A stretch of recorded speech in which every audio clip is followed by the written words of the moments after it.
Everybody, this is Ryan. I wanted to make a video real quick. I just want to talk about my channel real quick and about being a YouTuber, or if I even call myself a YouTuber. I don't even really think of myself as a YouTuber yet or anything like that.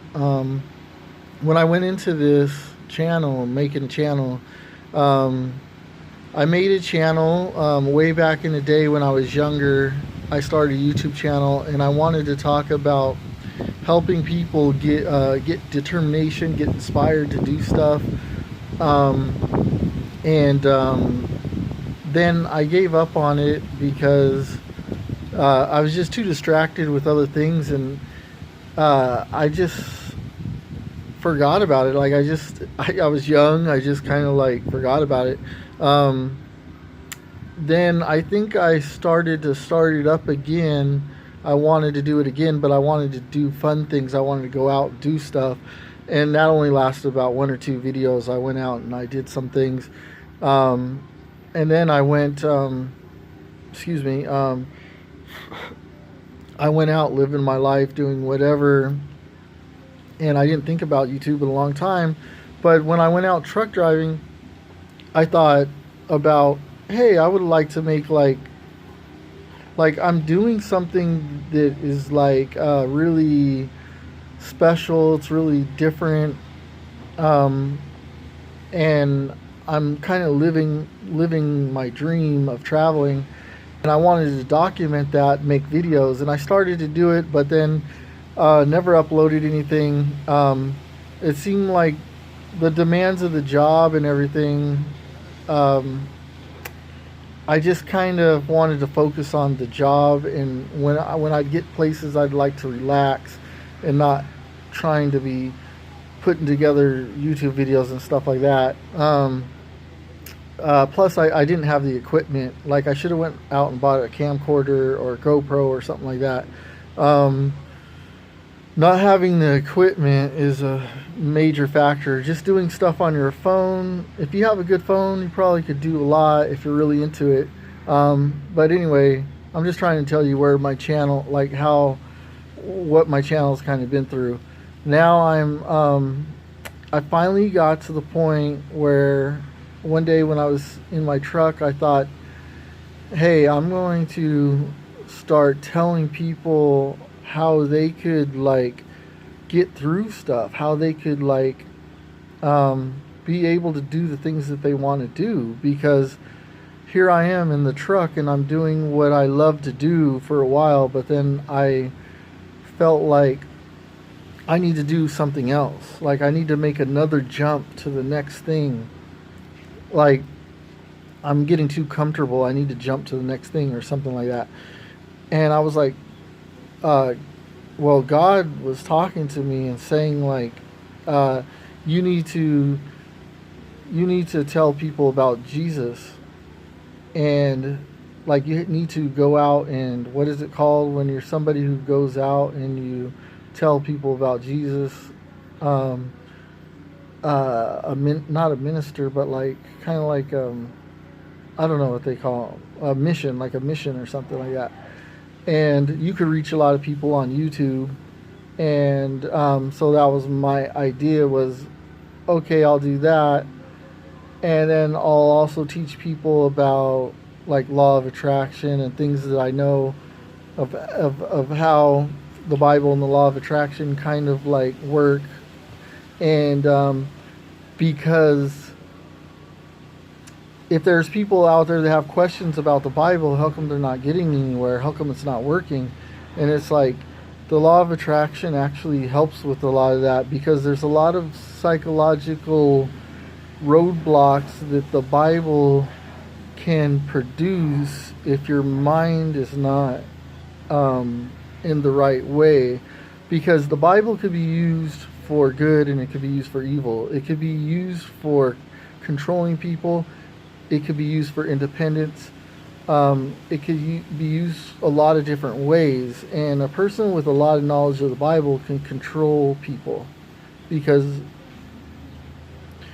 that's why people like the Bible so much, is because if you know the Bible good, you can control people. You can control a lot of things. Okay, so That's something that they don't tell you, of course, but it's true.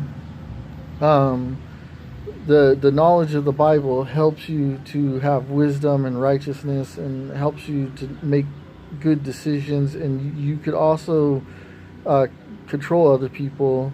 I'm not saying that that's a bad thing or a good thing. It's just a part of it. It's just the way it is.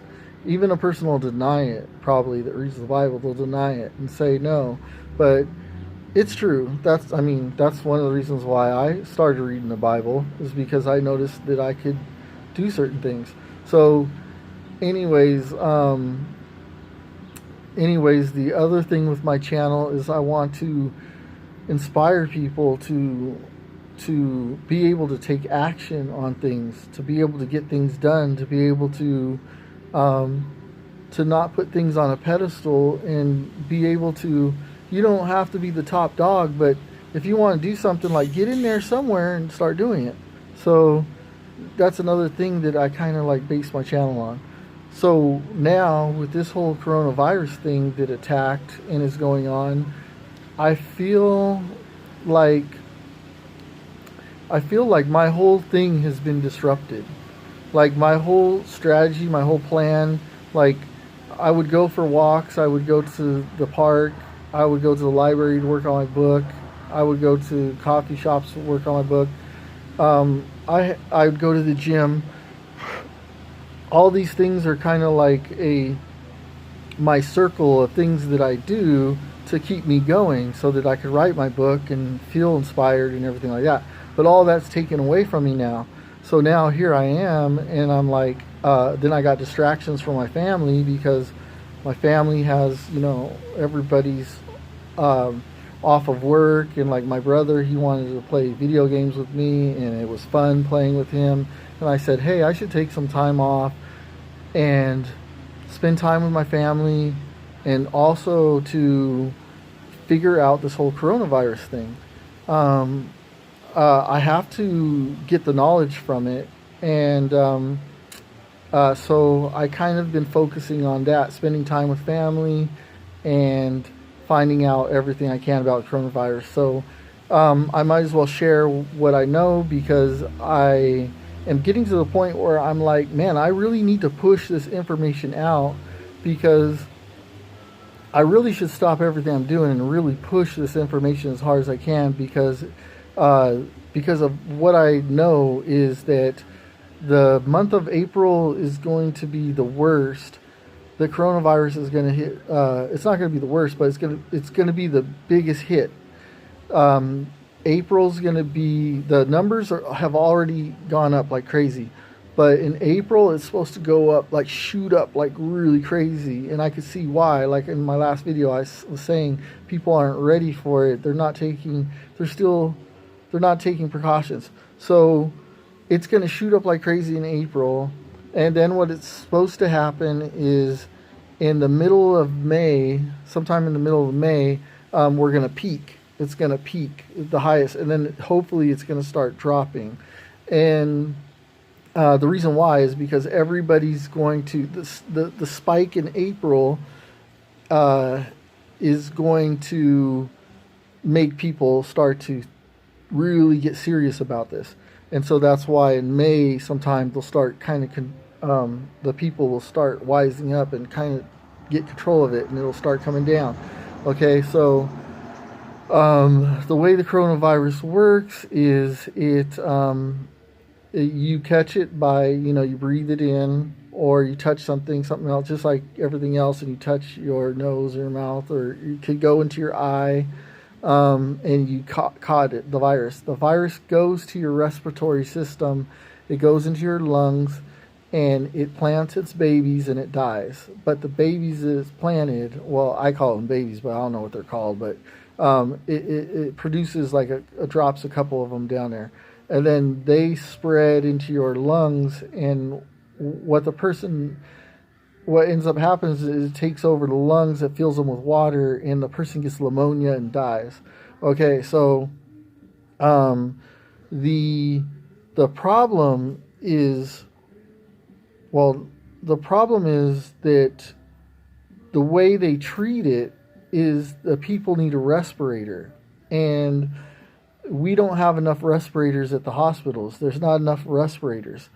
So that's why Donald Trump signed that bill where the Motors GM is making all those respirators for the hospital. So as far as the coronavirus goes, of what I've known is, other than special cases, what I know is that most people that get it will be okay. They'll pass through it. Some might even just get a light fever, won't even notice it. That's why, like, a lot of people are not going to be aware that they catch it or not, because people won't even show signs of it, and they're going to pass it to other people. But if somebody's a smoker, or they have asthma, or they're obese, their lungs are not going to be able to handle the coronavirus. So what's going to happen is those people might die from it, from pneumonia. Those people will need a respirator. Now, since there's going to be a lot of people affected, the numbers get crazy as far as, even though only 10% will probably need a respirator, 10% of people who catch coronavirus develop pneumonia and need a respirator, only 10%. But the thing of it is when you take 10% of like a millions of people, that becomes a really large number, and you need a lot of respirators. So GM is working as fast as they can, making these respirators that are the proper respirators, and they're trying to get them in the hospital as fast as they can, and they can't do it fast enough. So the reason why they're thinking that by May everything's going to calm down is because hopefully by the middle of May is when all these respirators, will have enough respirators in the hospitals, so that when people do catch coronavirus and they do go into, they catch the pneumonia, that they could have a respirator. So that'll make people more confident to be able to go out again, because then it's not as deadly, because we have the equipment in the hospitals to be able to treat it, so that if you do get the pneumonia, you will have a respirator at the hospital. So that's how it kind of works. So that's why people will be able to go back to work again after 2 months, because we'll be able to treat people at the hospitals. Okay. So that's kind of the timeline of what's going to happen. Now, is it going to happen? Yes, it is. There's nothing we can do. Like, I could try to spread the word to everybody. We could all try to spread the word to everybody. But it's kind of too late. There's a lot of people out there that are not taking it seriously until people start dying, and this becomes even worse. But if possible, try to spread the news. Try to tell all your friends and family, and try to learn up about it, because it's very important, and it's going to be very important. So, the Spanish flu of 1918 was the first video I watched about viruses. It kind of puts things in perspective of, hey, this is like dangerous. But then, number 2, I watched a video about a doctor that explains how it works. And that's a good video to watch. And then the doctor also gave a timeline of what exactly is going on. But I just gave you all the information right here of what he said, basically. So that's how the timeline's going to go for America. They're collecting information as information comes in. So as they get patients, they collect information on all the patients. So they'll figure out after about 2 months, kind of, they'll have enough information to know a lot of stuff about it. So unless the virus mutates, which a lot of people are saying, like, it's mutated already, they're already saying it's mutated, but only go with the expert advice of experts. I don't think they have the information yet, but they're collecting all the information they can.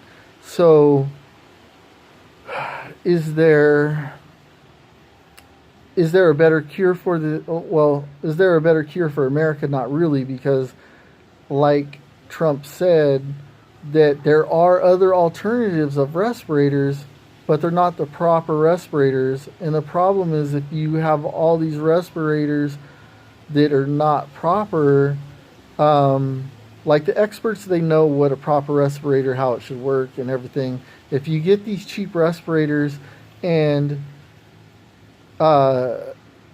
you know, you might be thinking, well, something's better than nothing. But then if you get these cheap respirators and it causes all kinds of other problems with patients and nurses, that could be another bad thing. But it's sad over in New York. Over in New York, they don't have enough respirators, so they actually had a truck trailer with the freezer. I used to drive one of those. It's a truck trailer. It gets really cold in there, but it has a refrigerator unit on it, and they actually are using that to put the dying in there because they're dying and they're going to be dead, and they're loading them up already inside of those refrigerated trailers. That's sad. I'm sorry I have to say that, but it's true.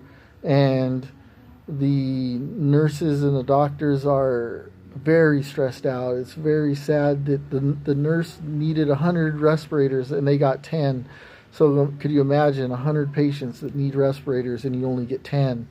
How are you going to divvy out the 10 respirators? So that's what's going on.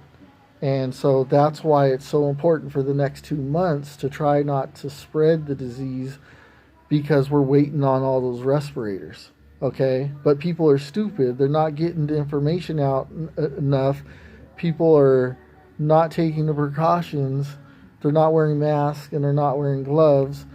And they're not taking serious precautions, but they will next month once it gets crazy. They'll start taking the precautions by May. So anyways, that's the whole schmeal of everything that I learned, kind of summed up as fast as I could. And as far as my channel goes, I feel like this has kind of thrown everything to a loop. As far as my book and all that goes, it's kind of like I've been telling myself, hey, do a little bit.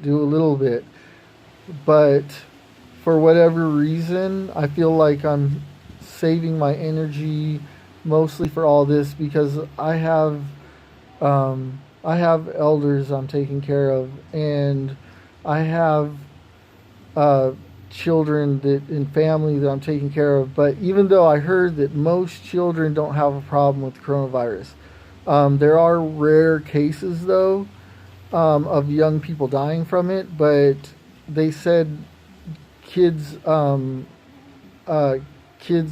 seem like they get through it fine. Teenagers get through it fine. Anybody that's kind of under 50 should get through it, unless they're obese or smoke or have bad lungs, asthma. But so far the information is that it's very, very rare if a kid dies from it. It seems like they pass through it easy. So, but there are rare cases. So we've heard of that one newborn baby that died, and we heard of that 17-year-old that died. But right now, as far as the information goes, that's like an extreme rare case. So anyways, this is my video. This is Ryan. You know, I don't know where I'm going with this channel. I don't know what exactly I'm going to do. And I'll see you on the next one. Peace. I'm out.